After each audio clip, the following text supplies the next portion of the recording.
everyone, and welcome to another fantastic episode of Adventures in DevOps. That was me hitting my head on my mic. With us today, I'm with you today, of course, as one of your co-hosts. I'm Nell Shamrell-Harrington. I'm a principal engineer at Chef. With me, as always, is my co-host, Chuck. Chuck, how you doing today? Doing all right. I'm getting ready to launch the book in paperback form. Ooh. So, go back to Amazon and pick it up. Leave me some reviews. I'd appreciate that. Awesome. And with us today is a special guest, Lance Albertson. Lance, how are you doing today? I'm doing great. How are you? Doing fantastic. Glad to have you joining us. I understand you work for the Oregon State Open Source Lab. Can you tell us a bit about yourself and a little bit about that? Yeah, so I've been at the lab since about 2007. The lab has been here since about 2003 or 2002. What we've been doing for all these years is providing a lot of infrastructure hosting for open source projects from around the world. A lot of this before anything really existed in really a sane form, even before cloud even existed. And so we've kind of adapted over the years to help projects in need. We tend to host more of the medium to larger size projects these days, but we still host a lot of other smaller, more but impactful projects. The flip side of it is we host we employ a bunch of undergraduate students that learn the trade. We teach them DevOps, get to work with production systems. In our case, they're doing a lot of Chef stuff, doing testing, integrating systems, dealing with upgrades, legacy systems, the whole bottle of wax. So they get all that awesome experience. And a lot of our students end up doing amazing things out in the industry. Some of our earliest students even co-funded some startup companies that have been bought, such as one good example is CoreOS was started by Alex Polvey and Brandon Phillips, which were both OSL students at one point. So we're pretty big in the industry and we do a lot of stuff, but we don't talk a lot. So talk about what we do. We just keep chugging along and make things going. Hey folks, this is Charles Max Wood, and I just launched my book, The Max Coder's Guide to Finding Your Dream Developer Job. It's up on Amazon. We self-published it. I would love your support. If you want to go check it out, you can find it there, The Max Coder's Guide to Finding Your Dream Developer Job. Have a good one. Max out. Well, that is awesome. And we've had a late arrival. Looks like our other co-host, Scott, has joined us. Scott, how are you doing today? I'm great. Hi, Scott Nixon. Sorry for my late arrival. No worries whatsoever. So, Lance, something you mentioned that I want to dive into, it sounds like you're kind of training the next generation of DevOps folks. Can you tell us what's it like? How do students get to work in your lab, and what do they learn? So to get started at the lab, we go through an interview process, and we just basically see what students are interested in wanting to work here. And we go through a typical interview process where we don't expect them to know everything. We're looking for, do they have that draw to want to be interested in learning about it? Do they have at least a basic understanding of how Linux works and how the ecosystem kind of works overall? And then other than that, we just, based off of what we have available, we just hired 4 new students here in the past couple of months and getting them onboarded. And so now we have them going through a whole process of an onboarding process of having them learn a whole bunch of things that we have. I have them going through like a test cookbook where we go through typical code style things and so forth, and get used to our workflow and all of that. And then we eventually get them involved in dealing with tickets as come in. So they get to basically be a hands of all trade on everything that's coming through. So they get to do everything, and then from beginning to end. It takes about 3 to 4 months until they're kind of fully up to speed and they can really kind of take a handle on anything that we throw at them. And we'll give them bigger projects. So some of them might be, we need to refactor some way we do something, or we have this big migration we need to do. You name it. Or if they can come up with things on their own, they can see how our infrastructure is changing and what we need to do. So they do a lot of stuff. We also do a lot of hands-on stuff. We actually have a physical data center. So we do a lot of on-premise stuff. And so they get a lot of experience, which is actually kind of hard to get these days since everything's in the cloud. So it's actually quite useful to be around all of that. So, but yeah, I think that covers about all of that. Awesome. You're right on the physical data center thing. It's been a long time since I accidentally caught myself on one of the rails when trying to rack a server or unrack it. Oh, the good old days, right? Indeed. When I worked for the NFL, I had to wear kind of like a collared shirt and like slacks to work. And like we were removing servers from a rack, and I literally put like this huge cut in like this fairly brand new shirt or whatever. And I was just like thinking, oh, isn't it so wonderful? I get to dress up in dress shirts and then just get them destroyed, taking out servers. So. Yeah, it's a great experience, and I get to see how we impact a lot of the various things what we have to deal with. And racking new hardware is always fun as well. We get some new hardware in there, here and there, and we get to do that. And then we also get the odd stuff. So a lot of the stuff we've done over the years is the projects, some of the distributions, they need to have access to other architectures. And getting access to that in the cloud is kind of difficult. So we've got, you name it, we have almost like a museum in some ways. But yeah, we have ARM, we have Power, we have, you name it, we have it all in there that projects need to have access to. Yeah, I also love just the opportunity there. When I was when I was working on my undergraduate, I was a student employee in the data center. And so, sometimes I'd work the night shift, and we'd watch all the batch jobs run and things like that. And then I kind of graduated from that onto the server management team. And we weren't racking the servers. That was somebody else's job. But we were doing all of the setup as far as the operating systems and supporting them for the different colleges at the university and things like that. And it was an invaluable experience just to be able to see, oh, this is how this kind of thing is done in this industry. So I'm really excited about those opportunities afforded as well, and just giving people the opportunity to work on stuff that actually runs real stuff. Yeah. One thing that I know students have no idea of is how do you manage servers remotely? Our data center is actually in another building on campus. We used to be right next door to it, but we moved recently, or in the last few years. And so teaching them how remote management works, IPMI, how you get on the serial console, how you can do remote power on and off, that kind of stuff. And being able to do all of that stuff remotely is kind of all new to them. And they don't really have to worry about that when they go to the cloud. But people that build clouds need to worry about that. So yeah, they get a lot of hands-on experience on a lot of that stuff.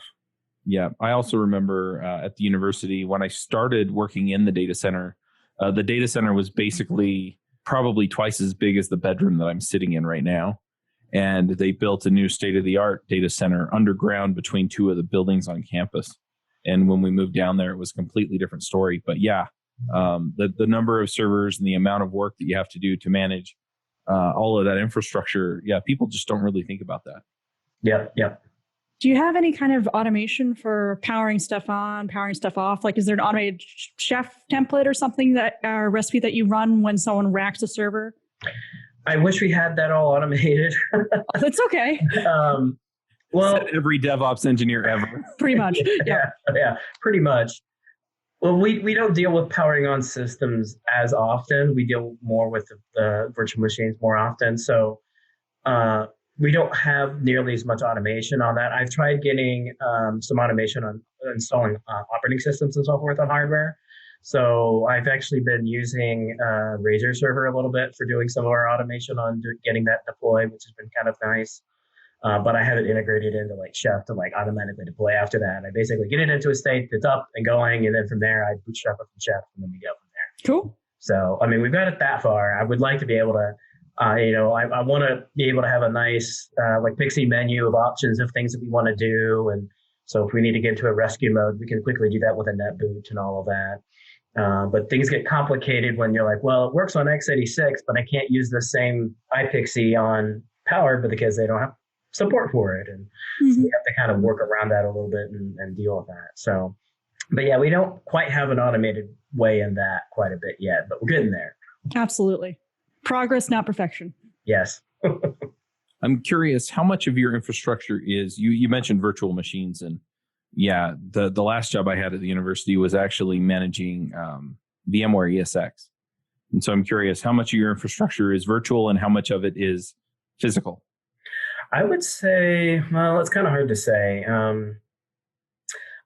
I would say probably, I wouldn't know, about 70% of it is virtual and the rest of it is hardware, but it just kind of depends on what that's supporting. So in the case of, for one example, we have, we work with IBM and we have an open power cloud that we had built for projects to be able to do builds on the Power architecture. Actually, if you get a Power PC build from Docker, you're probably getting it from a VM running on our infrastructure, for example.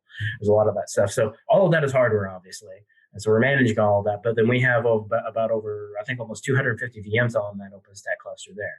So, but the stuff that we run, most of our websites are all on virtual machines. I can't think of anything that's running bare metal other than like our Nagio server or critical things that we want to make sure are physically separated from dependencies with virtual machines.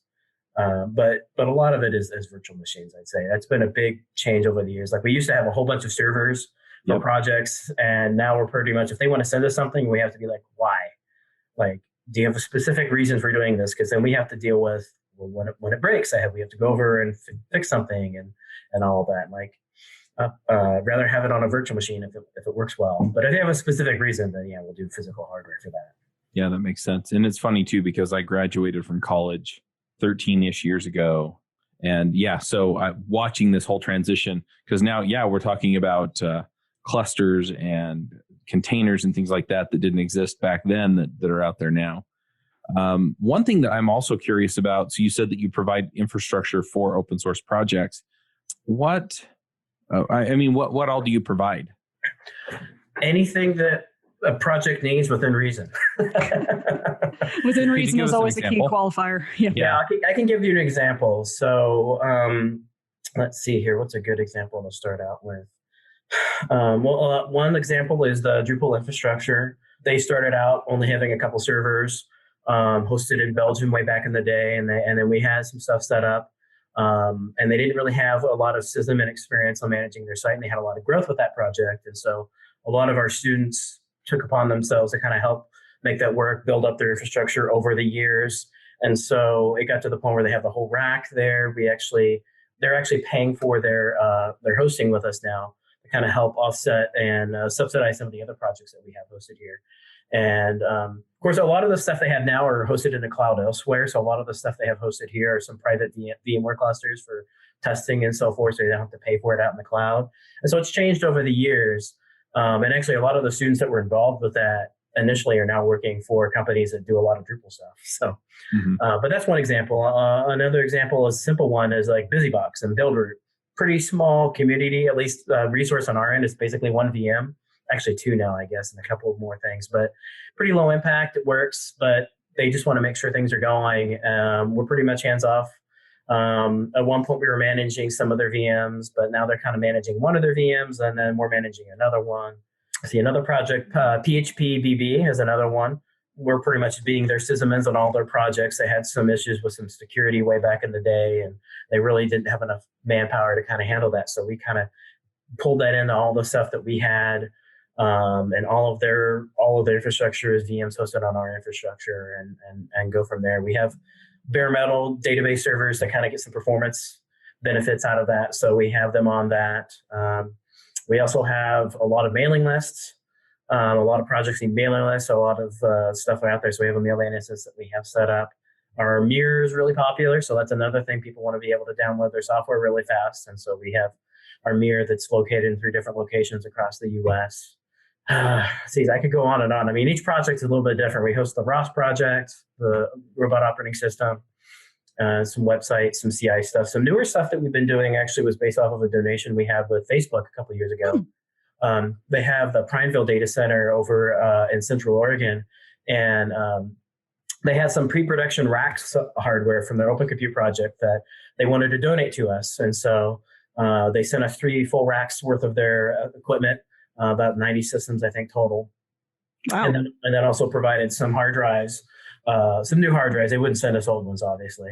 But these had, 10 gig switches and everything. The fun part was that the racks were too tall to fit in our data center. Oh, no. Required special power, which wasn't compatible with our data center without a lot of money. And thankfully, at that time, we were moving over to this new office building. We had a room here that we could set up for that. So we could just fit the racks in. And it took me several years to kind of get everything in place. And now I have about, I think 60 nodes running on it. And a lot of that is just doing continuous integration stuff for a variety of projects. We collaborated with the GCC Compile Farm project. and they reached out a lot of the community members. So I know, for example, GNOME has several GitLab runners running on those systems. VLC has a bunch of CI builder stuff going on in there. I think F-Droid has a bunch of builder stuff in there as well. Builder was doing some builds in there. I can't remember all of the other stuff, but there's a whole bunch of stuff, and it's always kind of fun looking into that and seeing how that all works, and getting students kind of to seeing this is strange hardware and how does this work? It's not our normal stuff. So what's the most obscure piece of hardware you've run something on, or one of? I'm trying to think. Well, at one point, a long time ago, we don't currently have it. We had an Origin 2000 MIPS machine. It was a whole big machine. I can't remember who that was with, but nobody was using it anymore. I remember I had this like Gateway 2000 PC computer to like manage it in there way back in the day, but we don't have that anymore. I'd say maybe some of the smaller embedded systems that we have, because I think there's some MIPS stuff that we have. That's pretty strange. Let's see what else. Gentoo has a variety of things. They have some Itanium. They have some, they still have some Spark. But yeah, they usually have a collection of things in there that we have to manage and deal with from time to time. Back when we were starting up new shows, one of the shows that got started was Views on View. And one of the things that was really fun about that is that I got to know a bunch of really terrific people in the View community. And furthermore, one thing that happened that really hadn't happened on any of the other shows, we actually got a member of the core team to come on as a regular panelist on the show. We have Chris Fritz on there. The other thing is you may recognize some of the other voices. Ben Hong, who's on the official View News podcast, is also a panelist on the show. He's worked for Politico and now works for GitLab. We also have a bunch of other terrific panelists that come on and talk to you about what's going on in the View community. And because they're so closely tied to View and they talk to people about View all the time, they're very up to date and very knowledgeable about what's going on in the View community. So if you're looking for a way to learn Vue.js, or if you're looking for a way to stay current with Vue.js and kind of have the water cooler conversations you wish you could have about it in places where maybe they're not using it, then definitely check it out. You can find it at viewsonview.com. And I'm curious, how much of all of this, because so I'm looking at the hosted project list on the site, and I don't know, there's got to be close to 200 things, either that's a mirror or hosting or, all these different things, right? And I guess how much of this is managed by students on kind of from a percentage basis? Well, it's kind of hard to quantify that exactly because some of these projects, so for example, we host the Apache Software Foundation. We pretty much just smart hand support for that project. They have about 3 racks worth of stuff, but that project has over maybe 1,000 sub-projects underneath it. We don't do any management of that. But I would say we manage, probably about, of course, I don't know, how do you count? All the systems are all the projects that we have on our mirror, I think there's over 100 different projects on that, if you count that as that. But I think actual VMs that we manage or systems that we manage to some capacity, I would say it's probably about 24 or more. It just kind of depends on the project. A lot of the projects these days, they pretty much, with Ansible or whatever, they're pretty easy to kind of get things going and they don't need our help as much. But a lot of the smaller projects that's usually 1 or 2 devs and they just want something that works. And the other thing that we provide is a lot of neutrality in our hosting. We're not a company, we're a university. And that's really important to some projects. There was a lot of worry that when Microsoft bought GitHub, I'm not sure about that. Having a neutral place to kind of host a lot of that. So that's one thing that we provide for a lot of these projects is neutral hosting. But it's kind of hard to say. We've been getting into some new projects with bringing on some newer services like Snowdrift.coop is one project that we're bringing on board where they've done a lot of their management and we're slowly onboarding some of their stuff. So sorry, Scott, go ahead. No, that's good. So if a project, let's say someone has an open source project, it's just got a couple of devs on it, but it seems like it's starting to take off, how would they reach out to you about potentially being hosted? We have a web form on our website and basically fill that out, and then it goes into our ticketing system, and they'll go through a process that will go back and forth and kind of determine what do you need, what's the impact, is it just 10 people that use this and it's not really gonna, can you just get some resources elsewhere, or is it something we see oh yeah, this is gonna need some more attention, we want to make sure we help them out, and then from there we just we try to see how we fit you in with our infrastructure. And once we do that, we set things up. And I kind of help with at least the talking back and forth and seeing where things are at. And once it gets to a certain point, I'll hand that off to a student and they'll take off and they'll get the access going. Awesome. And I know there's another project which you are hosting or will be hosting soon that we've been working on a bit together. Do you want to tell us about it? You're mentioning Sync? I am. Okay.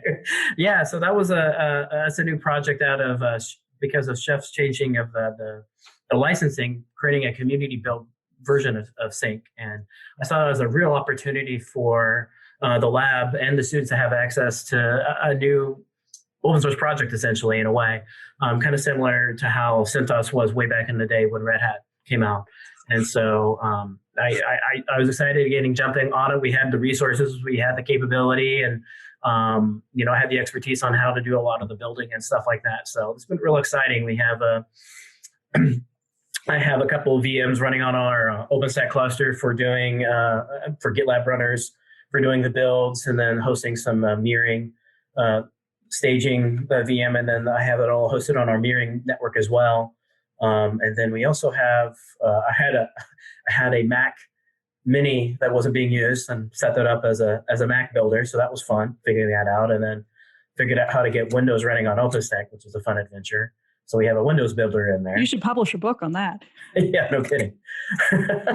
But it works. And so, yeah, we're getting real involved in that. I haven't gotten a chance to get the students quite involved quite yet. We've been so busy with other stuff.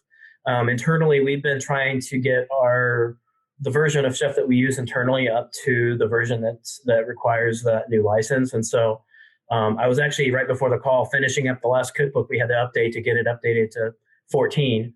And so now we can start working on 15. So we certainly will be doing a lot more with that soon, and doing some testing with that. So yeah, that's a lot of what's been going on with that. A lot of that has just been getting infrastructure going and making sure things fit together.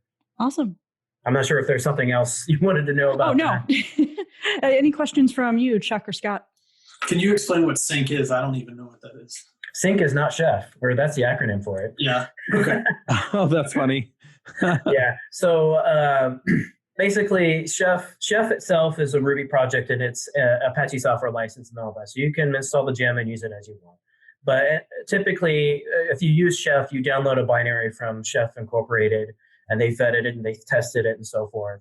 That binary now has a different license, and you can't just download it and use it without accepting the license and paying for a license and all that. And so there was a need to build a new community version off of it. So it's basically a rebranded version of Chef that just is called Sync. So from a user experience, all the commands and the package name and all the output should basically say Sync instead of Chef. And that's what we've worked with. There's been a community of it's about a half dozen of us around the world that's been working on it. So they've been creating patches and making it a lot easier so that we could rebuild Chef as Sync and distribute it. So whenever a new release comes out, I basically just go to GitLab. I use the same tag version. We build it and distribute it on our mirrors, and we use the same installation mechanism that a lot of the Chef ecosystem uses. So that was fun trying to replicate the API interface using the same system. I wanted to kind of follow the free software type of using things, and Chef actually uses I think JFrog or Artifactory for a lot of their stuff. And I was like, I just didn't feel good about that. I have this mirroring system, so I basically wrote a Ruby script that mimics that API, so that when you run the Ruby gem that installs Chef, it talks the same thing and it installs it using Sync instead. So.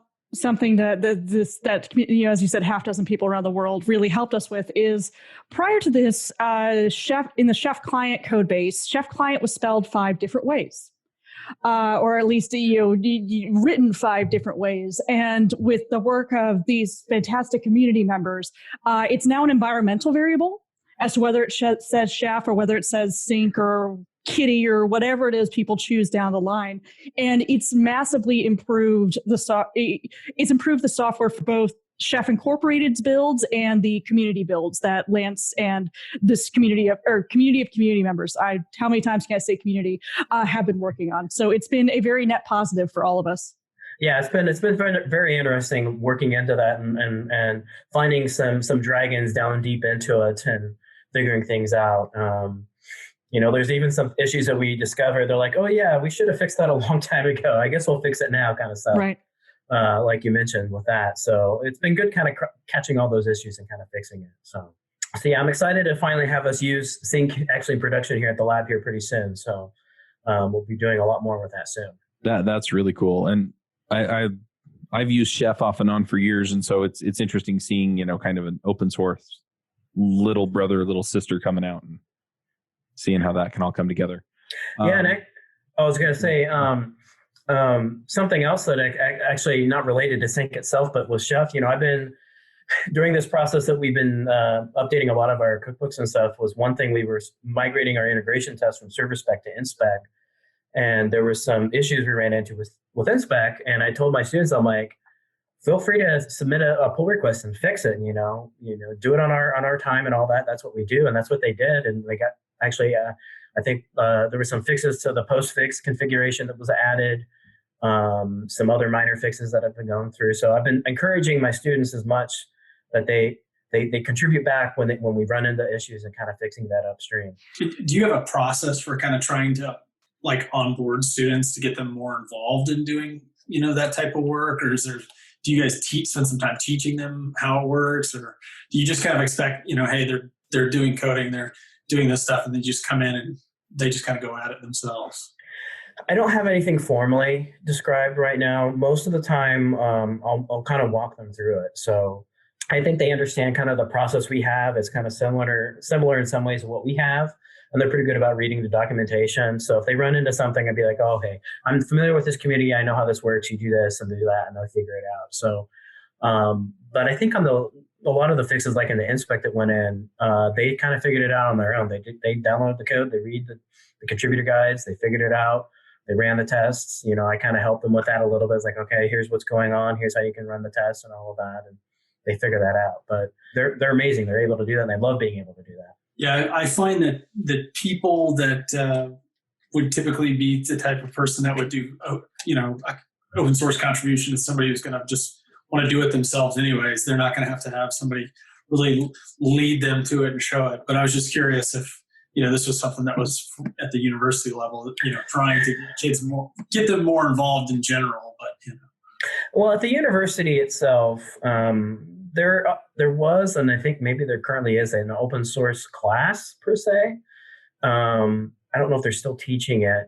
But they basically went through that process where part of what that class had you do is put some kind of a contribution with a project, whether it's documentation, whatever, do something. So there is a little bit of formal training in that out there, but universities and academia is really slow at making change. And so we're doing our best to try and help with that as much as we can. We have a side event that we run called DevOps Bootcamp, and we had one, November, about a month ago. And it was basically a crash course, full day, where we teach them the basics of Linux. We show them how they can spin up Docker container or virtual machines. They can log in.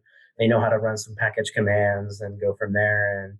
And so that's kind of an easy, a simple way to do that, because they really don't have a class that just teaches that kind of stuff. And that's something we need to do a better job of fixing in the long term. I was curious. I just Googled whether the curriculum for that is available online. It looks like it is. I will put that in the show notes. Yes, it's all available online. It's all on GitHub. Speaking of processes, and you kind of alluded to, well, I wish all of it was automated. Well, in my mind, there are two forms of automation. One is the, like you were saying, you set it up, you pixie boot it, and it just kind of runs. And then there's the other automation that is follow this checklist and don't deviate. So I'm curious, how much of this do you have a formal process for? How much of it is kind of seat of the pants? I think with our Chef development, what the students are going through now, we kind of have a checklist of things to go through. Mm-hmm. That's definitely a checklist. Okay, figure this out, do this, read this, do this. Right. For some projects or things that we have an internal documentation site, and we do have a checklist of this, this, and this. But as all things, there's some things that just haven't gotten documented, and I've had to explain that. And our students are pretty good that once they understand what's going on, they'll put up a documentation about it and be like, here's what you do. We kind of try to write it out similar to a man page almost, where you kind of explain what it is, you show some detailed examples, and go from there. So we try our best. Not everything is covered, but for the things that happen the most often, we do have some kind of a step-by-step process on that. Right. Awesome. It sounds like your students you sound like they're using the Git workflow for committing source code and such. Yeah, they're using the Git workflow for that quite a bit. Yeah. Yeah. Do you have a GitHub presence? We do. We have two different organizations. We have the OSU OSL one, and then we have OSU OSL-cookbooks. Unfortunately, a lot of the cookbook stuff we have it private because it's infrastructure code that we don't want to share, but we've tried to open up some of the ones we have, and I want to be able to open more of it up at some point. If we can move a lot of the site-specific stuff out of it, put that there. But yeah, we have it there. We also have an internal GitLab instance for some other private data that we don't want to put on GitHub. But I try to open up as much as we can so students can get their stats up and kind of show that they're doing stuff as much as they can on there. And we have a lot of automation integrated into Jenkins right now with like our Chef deployments and so forth. So it sounds like your students are learning the full pipeline. Yeah, they are. They're learning the full pipeline. And that was the one thing I really liked about using Chef was that they got the chance of using, there was a great environment for doing unit testing and a great environment to do integration testing. So they got to do both of those. And then they got a great way of like doing hands-on of like, I have a VM and I can see how this is configured and I can test this and do all of this. And then it relates to just going in production, makes it much, much easier for them. So, yeah. Cool. Well, if we've got listeners like maybe experienced developers or industry people, and they are listening to this now, and they're saying, "This is fantastic. I want to contribute to this open source lab, contribute to training the new generation of DevOps folks." What would you recommend they do? That's a really good question. We're a pretty small organization here, and I'd say when we have the DevOps bootcamp in next year.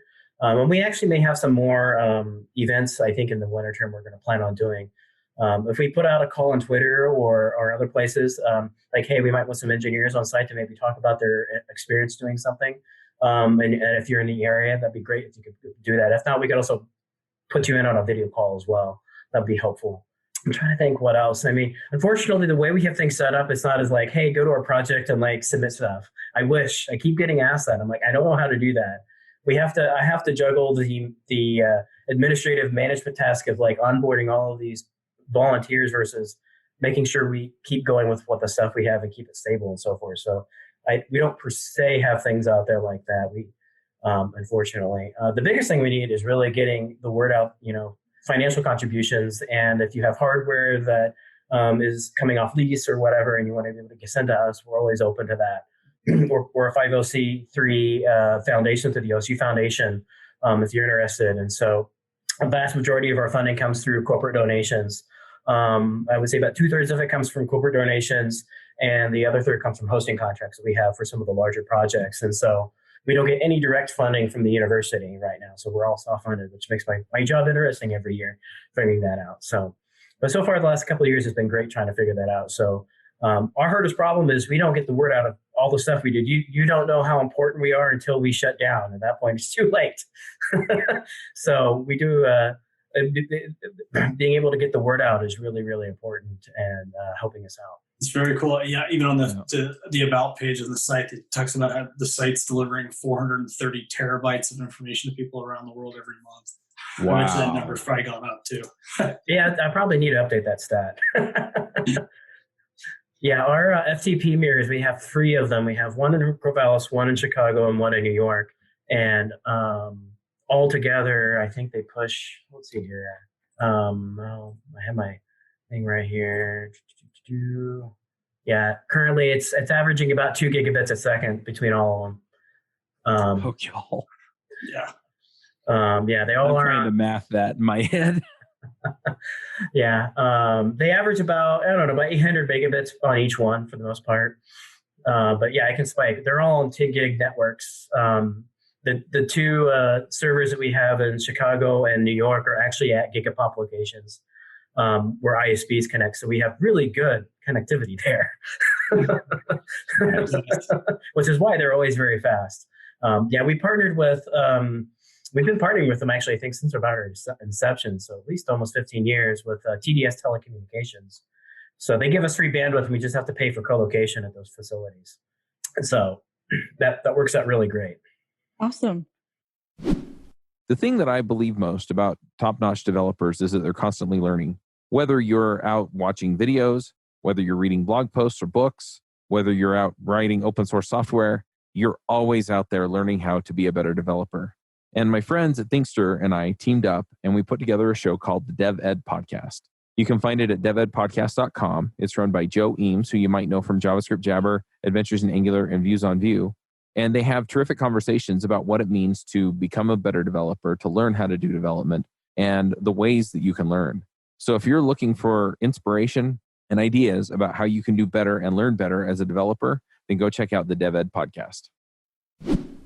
Well, I want to make sure to say, just so we don't forget, thank you for all you're doing. This is enormously important to the DevOps community and the DevOps world. Yeah, and thank you very much. I wish we had more students, that we could do more things and teach more students. But the students we have are doing amazing work and going out. They usually have no problem finding jobs after the fact. If you ever want to hire one of our students, you need to grab them for an internship on their sophomore or junior year. Otherwise, they probably already got snatched up by somebody else. Awesome. How many students do you have working with you on, in a given year? Right now, it's about 7 or 8 students I have right now. In years past, we had upwards of 20 students. But that was, we had a little bit more budget back then, and we had to kind of do some downsizing a few years ago. So that's about as many students as I can handle myself mentoring. And so that works out really great. But over how many years we've gone on, I think we have probably over 100, 110 students that have gone through the program that are out in the industry and doing a lot of stuff. So we don't do well on quantity, but we do really well on quality. I'm kind of curious. So if a project comes to you and says, hey, we want help with our infrastructure, how do you evaluate whether or not you're going to accept them and provide them with help? It depends on, one factor is how much infrastructure are they talking? Is it something that requires a lot of RAM that we don't maybe have the capacity for? Does it fit within the infrastructure capacity we have? If we're managing it, do we have the amount of people to manage it and bring it on board with the expectation of that project? And trying to think what else. It's also the type of service that they're wanting us to host and so forth. Is it something that makes sense? It needs to be an OSI-approved licensing model. We try to be very strict about making sure we're only hosting open source projects. Trying to think. And there's a lot of other things that are considered. So the health of the community is, if the community is kind of in an unhealthy state where there's infighting going on and so forth, we don't really want to get involved with that. We want. I don't blame you.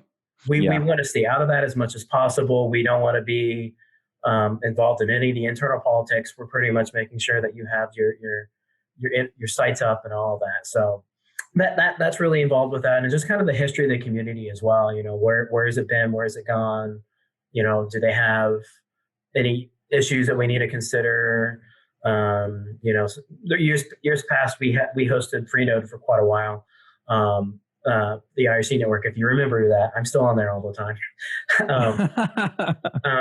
But yeah, we had some issues where they're getting constantly denial of service attacks, and it got to the point where it shut down the internet on campus in the middle of the morning, in the middle of the week, and I kind of got some people mad at me. So I had to say, I'm sorry, we can't do that anymore. And so situations like that, there's been, I think it's come up before, like, hey, can you host some Tor nodes? And I'm like, I don't think so. Like, I want to support the project, but that puts up too much liability for the university. So I can't quite do that. Yeah, that would potentially add to your administrative headaches as well. So yeah, we've had some fun situations over the years. Ones that I remember actually with the PHBB project. So on their when you install PHBB, it usually says powered by PHBB, and then it takes you to a page, and on that page it says that PHBB is hosted by OSL. And so for the novice that looks at that, if they, for example, some people with questionable morals will host a forum about some type of subject that goes against somebody, and then it gets into some kind of litigation. And so eventually what happens is we'll get some cease and desist of hosting for this website we don't host. And they don't understand that. And so thankfully, I just let the project PHBB contact project know about it. And one of the project leaders, he knows how to do it. He'll just go straight to them and figure it out. And that's always been entertaining. And then there's always been another one where there's another project where there was a copyright dispute, and I had to actually go through OSU General Counsel, and I'm like, I didn't need to go through this. And so we ended up having to figure it out and got it all sorted out. But yeah, we try not to get in situations like that. I try not to get involved with OSU General Counsel as much as I can. But yeah, we do quite a bit with just trying to be a neutral playground for stuff. I run the lab kind of like a startup in a way in lab. And so I give the students a lot of flexibility in their schedule because they're students. Academics is always important. I sometimes have problems with the students preferring to do work than doing academics because they enjoy working on the stuff that we have, but always have to work around that quite a bit. Awesome.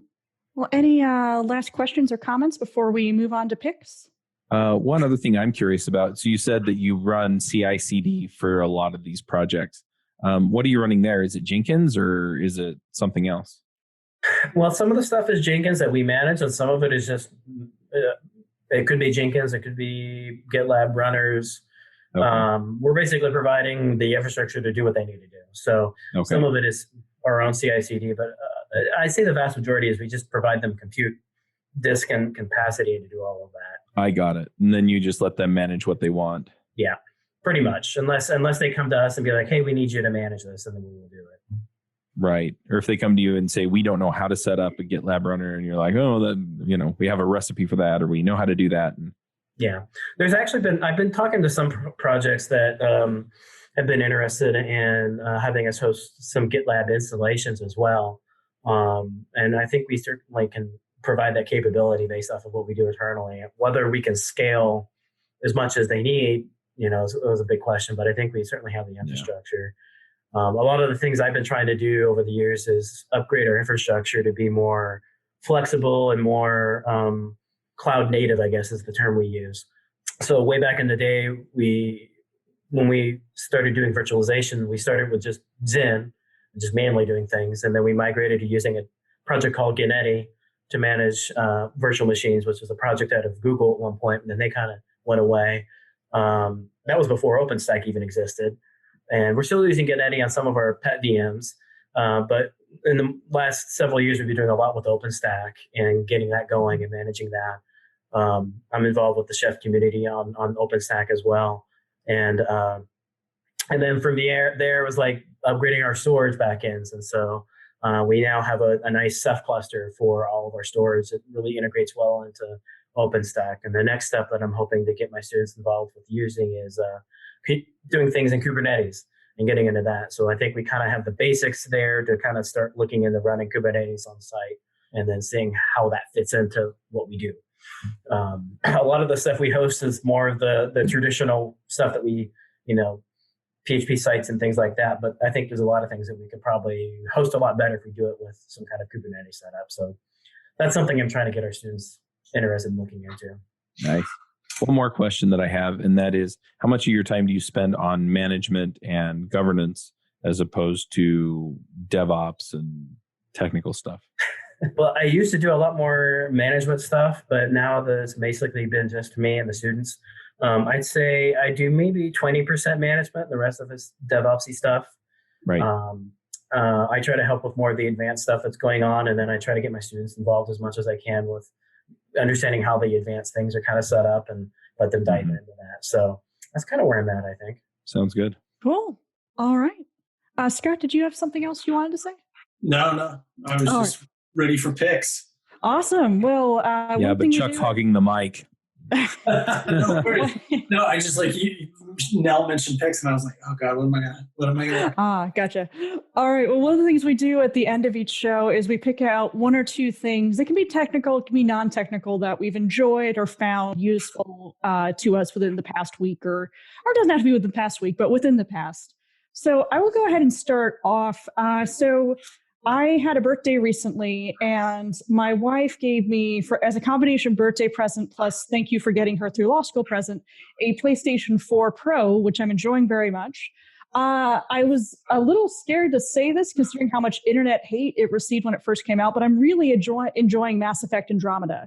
If you've liked the previous Mass Effect games, it's a different game, but it is in the same world, and I'm enjoying seeing their world, more than one world, expand. So I've been enjoying playing that quite a bit over the Thanksgiving break and on my evenings. And let's go ahead and go to Chuck. Chuck, what are your picks this week? All right. This is the last week I'm doing the Christmas movies. But just because I don't know what the timing is and I don't want Christmas movies halfway into January.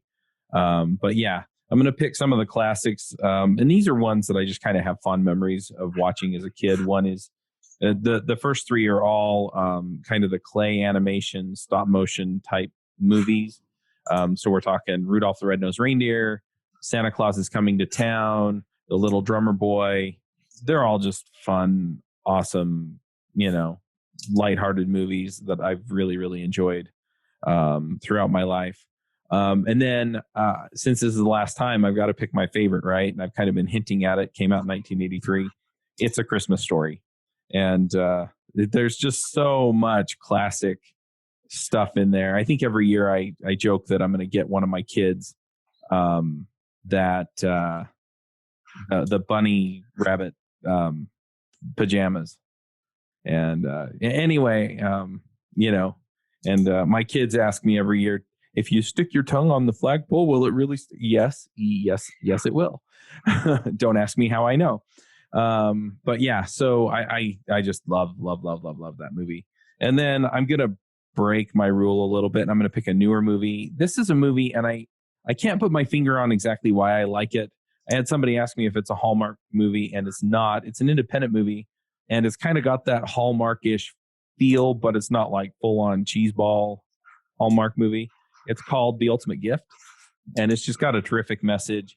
It's centered around Christmas, and anyway, I really, really love that movie. So I'm going to pick that one as well. And dang, I should pick something technical, but I'm drawing up a blank. So next time I'll be picking other stuff. Awesome. Scott, how about you? Yeah, it's kind of funny because, I swear every year on Twitter, there becomes this conversation about whether Die Hard is a Christmas movie or not. And I don't know. I had a VHS recording of that thing back in the day, and I probably watched that thing like more than a dozen times. But I finally rewatched that recently, and just it's so silly but so fun. It's you see why like people are still obsessed with it, because it's just still kind of like funny and timeless in some kind of a gaudy way. But yeah, so if I'm gonna shift gears towards something technical, so been reading Clean Code by Robert C. Martin. Sorry, it's just agile software craftsmanship. I mean, it's a very popular book, but it's kind of newer on my radar, and I think it's a really fantastic book. And kind of back to like more of an entertainment pick. So I've gotten into racing a little bit, and so I've started watching many more shows, and there's this one that's called Gymkhana Files, and it's on Amazon Prime. So if you have a Prime membership, you can watch it for free. But it's literally this 8-episode series where this guy Ken Block, who I forget what the company was he started, but he basically, after he started and became a successful founder, he basically started getting into rally and then doing these crazy kind of videos where he's just doing like donuts, doing all kinds of crazy stuff. And I just think it's a really, really fun race show to watch. And it's kind of like half documentary, half like, like inside peek into what it's like to drive these cars and stuff. So the Gymkhana Files. So see the show notes. Awesome. I did an interview with Robert C. Martin a week and a half ago. Nice. And I'm not exactly sure when that's coming out because it's for a new podcast project that I haven't announced yet. But keep your eyes out open for that. If you want to get on the devchat.tv mailing list, then I'll probably send a big announcement when we get that one out. But yeah, it was a really good conversation about his book, Clean Agile. So yeah. I mean, he's sold a lot of books. I mean, I forget, like, I watched he has like some video of him. I swear, several million books or something like that between his different ones. So kind of impressive for sure. Yep. Lance, how about you? I was sitting here thinking, and I can't think of anything in particular. Well, I guess one thing, at least on the entertainment side, I recently watched a really cool comedy special on Netflix from Mike Birbiglia that he did, and highly recommend it. It was really fun. They had him talking about his experience becoming a father and all of that. And me and my wife had a lot of agreement of like, this is what it's like. And yeah, we are having fun with that. How do you spell his last name? I don't know how to spell it. Oh, that's okay. But yeah. We have top-notch show notes people. They'll find it. Absolutely. Yeah. And I guess the only other thing is I'm excited. I think there's a new season of The Toys That Made Us that's out on Netflix. I'm excited to see that. And I think they have a new one called Movies That Made Us. I'm interested in seeing how that is. I enjoyed the first season of the Toys one. Wondering about seeing the Legos and other things that I grew up with and saying, oh yeah, that's how that'll happen. That sounds fascinating too. Yeah. Awesome. I definitely watched the first season of that for sure. So it's definitely interesting. All right. Well, this has been a great episode. Lance, thanks so much for coming on. It was great to have you. Yeah. Thank you for having me on. All right. And with that, thank you all our listeners for joining us. And we will be back in your headphones next week. Take care, everyone. Max out, everybody. Bye. Bandwidth for this segment is provided by CacheFly, the world's fastest CDN. Deliver your content fast with CacheFly. Visit CACHEFLY.com to learn more.